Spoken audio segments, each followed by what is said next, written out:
Oh no, I got freaking concealer all over these pants. Oh my god, seriously, redo today. Hey everyone, how you doing? If you are new here, I'm Nicol Concilio and welcome to the video, y'all.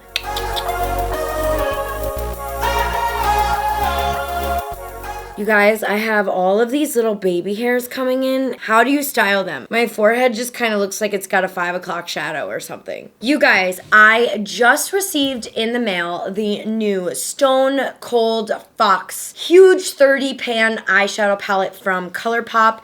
This is what it looks like inside. Large palette, no mirror. I'm okay with no mirror since I use a lot of handheld mirrors and I use a lot of like component mirrors as well. Sometimes mirrors and palettes that are this big are just extra bulky. So this palette is definitely a bit more of a cooler toned palette that we've seen from ColourPop. And when I saw this palette, I actually got really excited because I'm very new to playing with cool toned colors. You know, it's not really my thing. I tend to stay a little bit more with the warm tones. Before we get into the actual tutorial, I thought it would be a cool idea to show you guys a comparison between the Stone Cold Fox and the Bare Necessities. These two palettes are similar in size. So this is inside the Bare Necessities. You can see it's a lot more warmer tones. And then this is the Stone Cold Fox. So the only real similarities I see between them is like maybe a few brown shades and the black.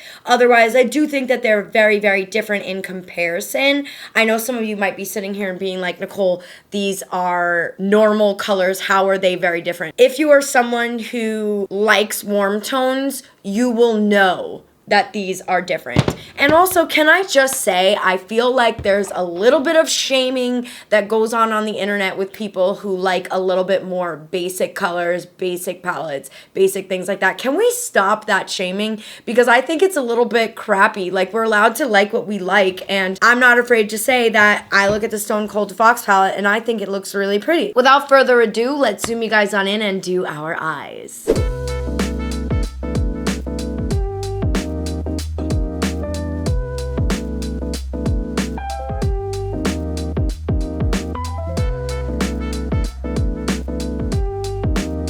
Hope you guys enjoyed those little swatches. The black and the gray didn't swatch as great as I would like them to, but you know, it is what it is. So we're gonna be using my favorite primer. This is the P. Louise and Mitchell collaboration. You guys know I talk about this primer, I think, in every single video this year. So I'm like looking at these colors and I'm trying to decide what I wanna do. I love all the muted pinks in here, but I don't wanna just do a pink look for you guys because I can already hear y'all screaming at me. All right, so we're first going to be going in with this shade Enigma, and I'm going to be using that in the crease as a little bit of a, you know, transition shade. Usually when I don't know what I want to do, but I want to get started, I'll go into my crease with like the most neutral shade in a palette because I'm like, it's not really bad, you know, if you don't know what you're doing, just take a little neutral shade. We got the dogs in here today and Riley, guest appearance.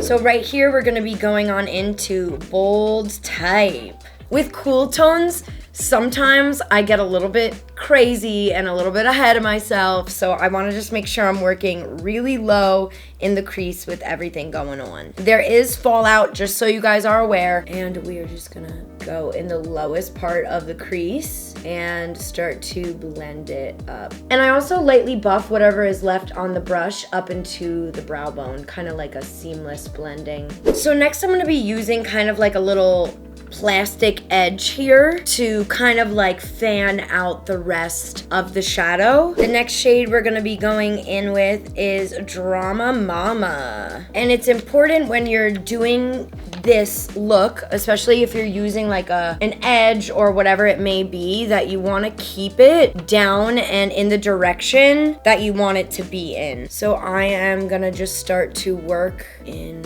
this corner and drag it to the inner inner corner. And the most important thing with this is not to pick up that edge at all. And then one thing you can do, and one thing that I like really love to do, I mention this all the time in my videos, is you could take a brush that doesn't have any additional product on it, and you can just go and fluff the edges. That way they're not as harsh and it looks a little bit more just blended and nice. And to save a little bit of time, I'm gonna go ahead and do the other eye off camera. I think what I wanna do is cut my crease with the P. Louise primer and take a look at what we got going on. So I'm gonna be using this bad boy again, and I kind of pump it out onto my hand, and I'm gonna go on in with a little brush. This is from ColourPop, and we are just gonna carve.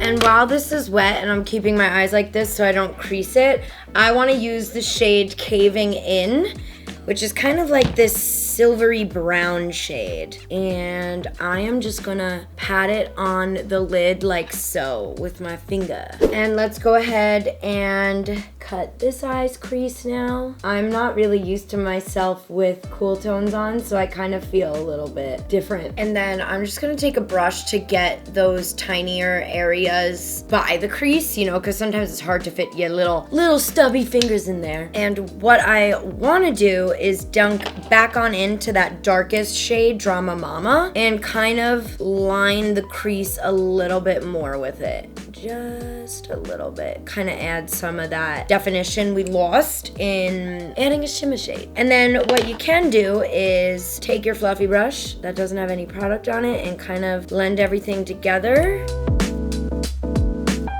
I'm gonna take a little dunk of black, this rock bottom color here, and I wanna just get even closer to the crease with this color. I just feel like I need a little bit more dimension in the crease.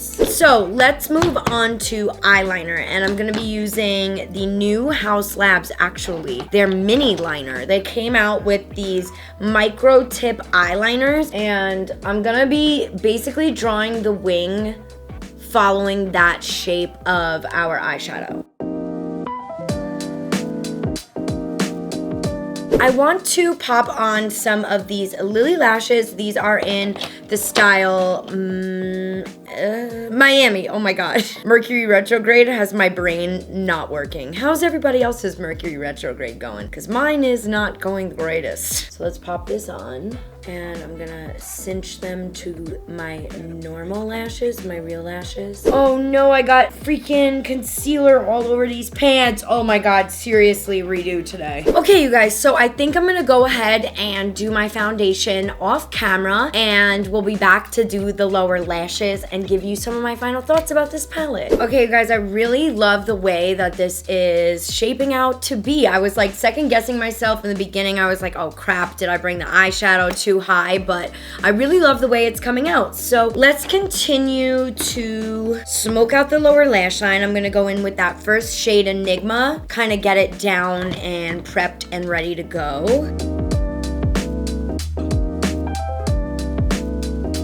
And then adding a little bit of that black shade, Rock Bottom, to the very, very, very corner of the eye. And then we're gonna take that shade Caving In. I'm just gonna run it right here to just add a little bit of that. Actually, you know what? I'm gonna wet my brush because I don't want fallout. So I'm using this Fresh Beauty spray. It's got red all over it from my devil Halloween costume. Does anybody else just feel like they want it to be Christmas already? Like, I don't even care about Halloween anymore.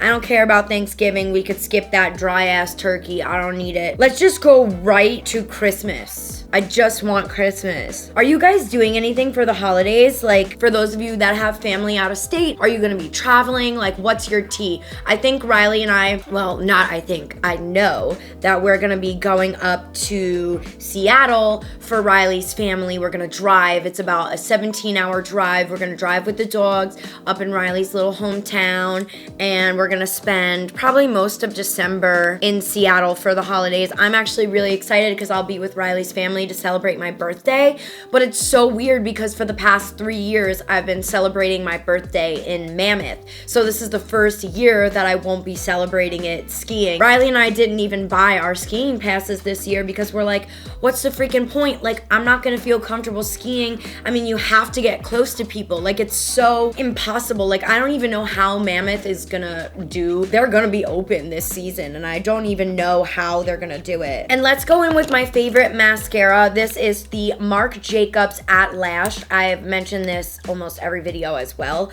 It is a great mascara. I find it doesn't flake on me at all. All right, so let me zoom you guys on out and let me give you some of my final thoughts on the palette. I really do love the way that this eyeshadow look came out. I was a little bit skeptical at first because I felt like things were kind of blending into just one muddy color. But after putting on like liner and lashes, the look really, really came together. I think that's the key when using cool tones in general, especially if you're not used to using cool tones. I would say do full glam, honey. I really love when ColourPop does these big palettes. I honestly wish they would slow down on collections in general and do more of these bigger palettes, like release maybe like quarterly, because these are my favorite. Like when it comes to ColourPop, I always resonate towards their 30 pan. Like the bare necessities, you guys can see how much I've used it. It's a freaking disaster area in here. It is so gross, I gotta clean it. I'm not a cool tone girl, so the fact that I'm sitting here saying that I like this cool tone look and I like the way it came out, that's major for me. I think this is probably the first cool tone tutorial I've ever had on my channel in the past 5 years, you know? I definitely will be using it and more and using it in different tutorials. If you guys want me to do any type of like, you know, I know we're getting a little bit ahead of ourselves here, but my brain is thinking so far ahead. Like if you guys want any holiday tutorials with this palette, I can totally do that. Thanksgiving, New Year's Eve. I feel like this section right here is really great for New Year's Eve. I love silvers. Overall, you guys, I really did like this palette. I think it's one of the best palettes that ColourPop has released this year, just based off of, you know, the color scheme and the shades that I used. You know, it's typical ColourPop shadow performance, which I really like, and I love the look that I was able to create. Thank you guys so much for watching, and if you like what you see, please consider subscribing. I love y'all so much, and I will see you next time. Bye!